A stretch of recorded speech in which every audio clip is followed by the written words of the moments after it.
Hello friends, welcome back to Healthy Lifestyle. இன்னைக்கு வீடியோல நாம எதை பத்தி பார்க்க போறோம்னா நிறைய பேர் ஜிம்முக்கு தொடர்ந்து போக முடியலன்னு சொல்லிட்டு ஃபீல் பண்ணுவாங்க. இதை நீங்க ஒரு பழக்கமா ரெகுலரா வச்சுக்கிறதுக்கான டிப்ஸ் பத்தி தாங்க நாம இந்த வீடியோல டீடைலா பார்க்க போறோம். தினமும் காலையில எழுந்த உடனே நாம ஏன் உடற்பயிற்சி செய்ய தொடங்கணும் அப்படின்றத நீங்களே உங்களுக்கு கேட்டுக்கோங்க.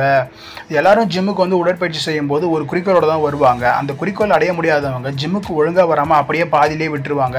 அதுக்கு காரணம் அவங்க மனசளவுல இன்னும் தயாராகலன்றதுனே சொல்லலாம். 100% நம்பிக்கை இருந்தால் மட்டும்தாங்க ஜிம்முக்கு நம்மளால தொடர்ந்து போயிட்டு உடற்பயிற்சி செய்ய முடியும் அப்படின்னு சொல்றாங்க. இனி நீங்க ஜிம்முக்கு போயிட்டு உடற்பயிற்சி செய்யறத பத்தி கட்டாயமா தெரிஞ்சுக்கணும். உங்களோட இலக்கை நீங்க தீர்மானிச்சதுமே நம்மளால அதை செய்ய முடியும்னு சொல்லிட்டு நீங்க கட்டாயமா நம்பணும். ஒரு நாளைக்கு குறைஞ்சபட்சம் 7 நிமிஷமாவது நீங்க உடற்பயிற்சி செய்யறது ரொம்ப முக்கியமான விஷயம். நீங்க 45 நிமிஷம் செஞ்சீங்கனாலே உங்களோட உடல் ரொம்ப ஆரோக்கியமாகவும் புத்துணர்ச்சியோட காணப்படும். சில ட்ரைனர்ஸ் வந்து காலையில 2 மணி நேரம் மாலையில 2 மணி நேரம் சொல்லிட்டு செய்ய சொல்லுவாங்க. அப்போதான் உடல் எடை குறையணும்னு சொல்லுவாங்க.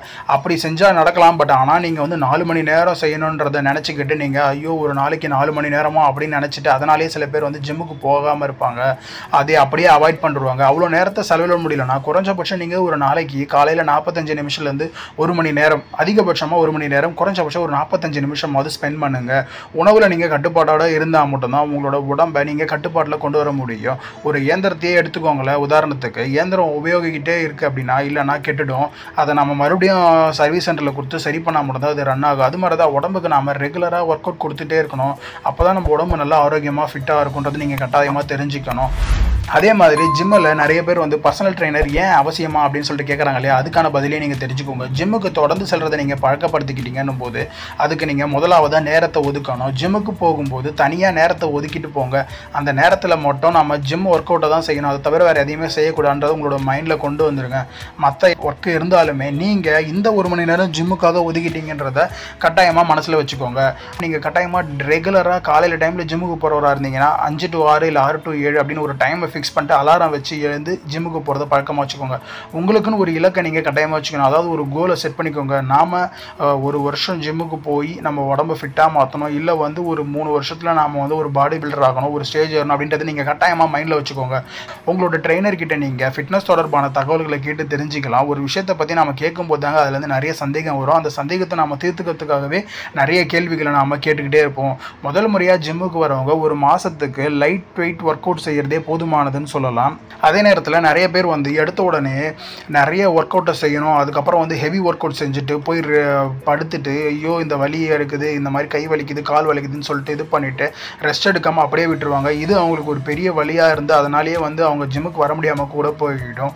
தொடர்ந்து நீங்கள் உடற்பயிற்சி செஞ்சால் வலி இருக்காதுங்க. ஆனால் ஒரே நாளில் எல்லாத்தையும் செய்யணும்னு நினச்சிங்கனாலோ இல்லை எல்லாத்தையும் செஞ்சிங்கனாலோ எல்லா ஒர்க் அவுட்டு செஸ்ட்டு, பைசப்பு, அதுக்கப்புறம் வந்து ட்ரைசப்ஸு, லெக்கு, ட்ரைஸ் எல்லாத்தையுமே நீங்கள் பண்ணிங்கன்னா கட்டாயமாக உங்களால் அடுத்த நாள் எழுச்சிக்க முடியாமல் கூட போகும்.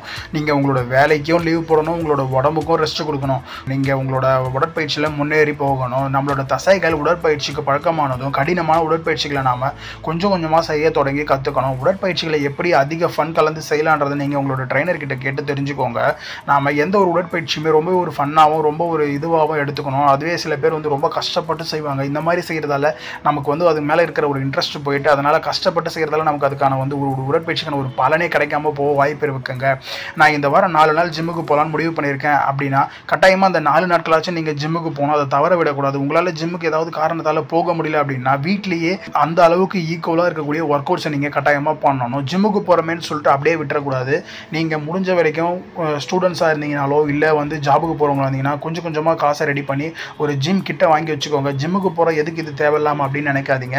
ஏன்னா ஜிம்முக்கு போக முடியாத நேரத்தில் நீங்கள் ஒரு 10லேருந்து 20 நிமிஷம் ஆகுது வார்ம் அப் பண்ணிவிட்டு இந்த ஜிம்முக்கு எக்யூப்மெண்ட்ஸை நீங்கள் வீட்லேயே செஞ்சால் கூட உங்களோட உடம்பு வந்து அந்த ரெகுலர்னு சொல்லுவாங்க இல்லையா, அதை வந்து மாறாமல் கரெக்டாக ஃபாலோ பண்ணிட்டு இருக்குன்னே வச்சுக்கலாம்.